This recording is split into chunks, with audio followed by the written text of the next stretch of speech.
आज के सत्संग की वाणी स्वामी जी महाराज जी की है। सत्संग के वचन, वर्ण दुन वेद दो वरना, बाच और लक्ष्य इन कहना। जब आत्मा दुनिया की तरफ से हटी तो आसमानी मंजिलों पर चली गई, यानी ब्रह्मा और तुरीय पद दोनों को लांग गई। उस वक्त स्थूल, सूक्ष्म और कारण तीनों शरीर, तीनों गुण, मन, माया आदि सभी गिलाफ उतर गए। उस वक्त इसका अपना प्रकाश 12 सूरज का होता है। अभी तो ये एक सूरज की तरफ भी नहीं देख सकती, क्योंकि हम लोग, आपने महसूस किया होगा कि हम जब सूरज की तरफ देखते हैं तो हमारी आंखें चुंधिया जाती हैं, हम सूरज की तरफ देख नहीं सकते हैं। इस पर जो पर्दे पड़े हुए हैं, जब तक ये पर्दे नहीं उतरते इसे अपने बारे में कुछ भी पता नहीं। जिस तरह लैंप के ऊपर हम टाट के 10-20 पर्दे चढ़ा दें तो लैंप की रोशनी बिल्कुल नहीं दिखती। ज्यों ज्यों टाट के पर्दे उतारते जाओ लैंप में से, लैंप की रोशनी तेज होती जाएगी। इसी तरह आप कमाई करोगे, नाम शब्द की कमाई करोगे, प्यार बढ़ता जाएगा। जब आत्मा पार ब्रह्मा में पहुंची, इसके सारे गिलाफ उतर गए और आत्मा नंगी हो गई। अब स्वामी जी महाराज कहते हैं कि मैंने वर्णात्मक और दुनात्मक नाम का पूरा बयान कर दिया है। चाहे उसे बाच और लक्ष्य कह दो, चाहे वर्ण और दुन। जो लिखा जाए, पढ़ा जाए, बोला जाए वह बाच है, और जो लिखा पढ़ा बोला ना जाए वह लक्ष्य है। बाच वर्णात्मक जानो, लक्ष्य दुनी पहचानो। लिखना, पढ़ना, बोलना यानी सिमरन करना, ये बाच है। आत्मा का रूहानी मंडलों पर चढ़कर नाम की लज्जत लेना लक्ष्य है। नाम को पकड़कर नामी से मिलना है। बूंद को समुद्र में जाकर समुद्र होना है, यानी कि आत्मा को परमात्मा से मिलना है। आत्मा को परमात्मा में लीन होकर परमात्मा बनना है। जो लाभ आयन है, निर्वचनीय है, वह लक्ष्य है। उसके बेशुमार नाम है। एक फकीर की बानी है कि वह ताकत जिसका कोई नाम नहीं, और जिस नाम से भी उसे याद करो वह मदद करता है, प्रकट हो जाता है। वर्ण में बेख जग बूला, मर्म दुन संत कोई तोला। अब कहते हैं कि सारा संसार पढ़ने पढ़ाने, सोचने, जवानी जमा खर्च और पाठ करने में लग गया। आत्मा को दुनात्मक नाम से स्पर्श नहीं किया।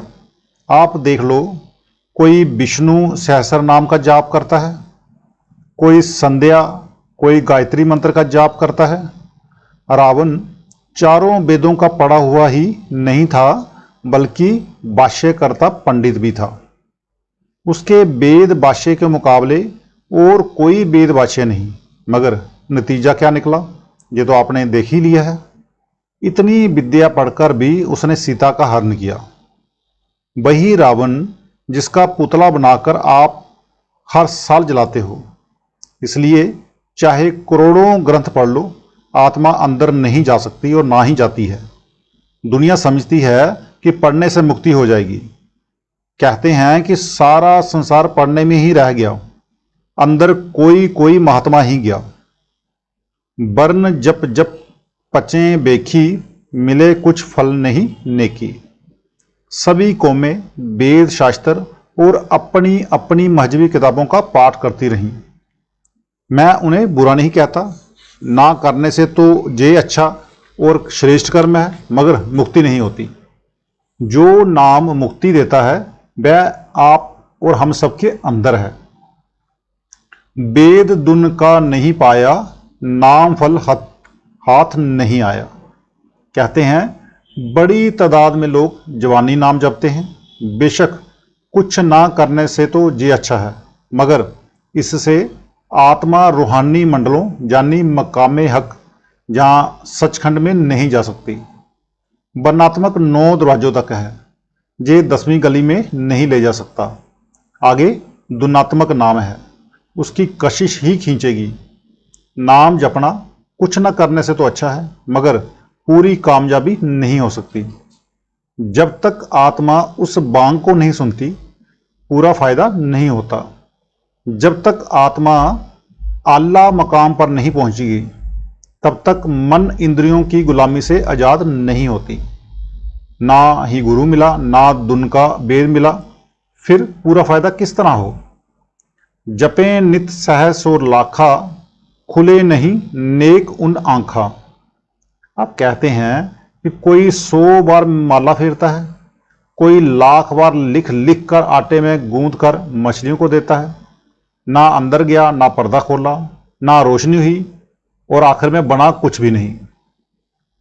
सारी उम्र धर्म ग्रंथों का पाठ करते रहे, पर मौत के वक्त किसी ने आकर नहीं बचाया।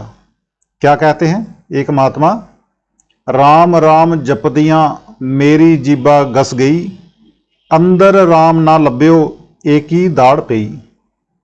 कि राम राम जपते जपते जीप घिस गई, लेकिन अंदर पर्दा नहीं खुला। यही गुरु अमरदास जी कहते हैं, राम राम सबको कहे, कहिए राम ना होए, गुर प्रसादी राम मन बसे, ता फल पावे कोय। राम राम जो सारी दुनिया कहती है, लेकिन राम राम कहने से राम नहीं मिलता। मस्जिद का मुल्ला 100 साल मस्जिद में रहा, पर आत्मा रूहानी मंजिलों पर नहीं गई। पूरे ग्रंथ साहिब के 100 पाठ कर चुके भाइयों से पूछो, क्या कभी अंदर प्रकाश हुआ है?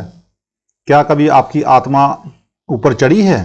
कहेंगे कि नहीं, इसलिए पढ़ना काफ़ी नहीं है। गुरु अर्जुन साहब कहते हैं, सब किछ घर में बाहर नाही, बाहर टोले सो बर्म बुलाही। इसका मतलब है कि सब कुछ आपके और हमारे अंदर है, मगर संसार क्या करता है, वो बाहर ढूंढता है। मुझे एक आदमी मिला, कहता है कि मैंने पूरे ग्रंथ साहिब के 800 पाठ किए हैं। मैंने कहा, मैं तेरे पैरों को छूता हूं, लेकिन मैं 1-2 सवाल पूछता हूं, उनका जवाब दे दो। कहता है, पूछो। मैंने कहा कि क्या तेरे अंदर कभी प्रकाश हुआ है? क्या कभी आत्मा खंडों ब्रह्मांडों पर गई है? कभी अंदर जाकर अमृत पिया है? कभी अंदर कोई महात्मा मिले हैं? कहता है, जी नहीं, क्योंकि भागते भागते गुरुद्वारे गए, भागते आए, पन्ने पलटाए, घर आ गए। इसी तरह कई गीता के प्रेमी हैं, सारी उम्र गीता पढ़ते रहे, मगर जो गीता कहती है वह नहीं किया। सारी उम्र किताबें पढ़ते रहो, बनता कुछ नहीं। बुल्ले शाह क्या कहता है, इल्मो बस करियो जार, इक्को अल्फ तेरे दरकार। वेद शास्त्र और अन्य किताबें पढ़ने का मकसद क्या है? अंदर जाएं, खंडों ब्रह्मांडों पर चढ़ें। अगर सारी उम्र पढ़ता रहा मगर अंदर जाने की कोशिश ना की, तो पढ़ना ना पढ़ना एक ही जैसा है। तिमर संसार नहीं जावे, मोह मद काम बरमावे। सारी उम्र पढ़ते रहे, पर वैसा ही काम, वैसा ही क्रोध, वैसा ही लोभ, वैसा ही मोह और वैसा ही अहंकार अगर रहा, तो जहां सारी उम्र मेहनत करते रहने का क्या फायदा है। जब तक ये दुनात्मक नाम के साथ नहीं जुड़ता, पर्दा नहीं खुलता, अंदर नहीं जाता, मुक्ति नहीं मिलती। वैसा ही काम रहा, वैसा ही क्रोध, वैसा ही लड़ाई झगड़ा, फिर पढ़ने का फायदा नहीं हुआ। सारी उम्र आंखों के बाहर बैठा रहा, अंदर गया ही नहीं। 5 ज्ञान इंद्रियां, 5 कमेंद्रियां, 4 अंताकरण, ये 14 ताकतें आत्मा को दबाए बैठी हैं। ये एक किस्म का पिंजरा है, 14 ताकतों का पिंजरा है। जब तक ये अंदर नहीं जाता, इसको पता नहीं लगता। दुनी दुन वेद नहीं चीना, सूरत और शब्द नहीं लीना। उन लोगों में कसर क्या रही? अंदर नहीं गए, आत्मा को दुनात्मक नाम के साथ नहीं जोड़ा, दूसरे शब्दों में सुरत शब्द के साथ नहीं जुड़ी। गुरु अमरदास साहिब फरमाते हैं, बिन शब्दे अंतर अनेरा, ना बसत लहे ना चूके फेरा। सतगुर हथ कुंजी होरत, दर खुले नाही, गुर पूरे बाग मिलावनिया। मतलब कि बिना सतगुरु के हमारा मकसद पूरा नहीं होता। हमारा मकसद नामधुन है जिसका ताल्लुक गुरु के साथ है। जब तक गुरु नहीं मिलता अंदर रास्ता नहीं खुलता। मन मजिस्ट्रेट है, तेरा हाल अच्छी तरह बता देगा।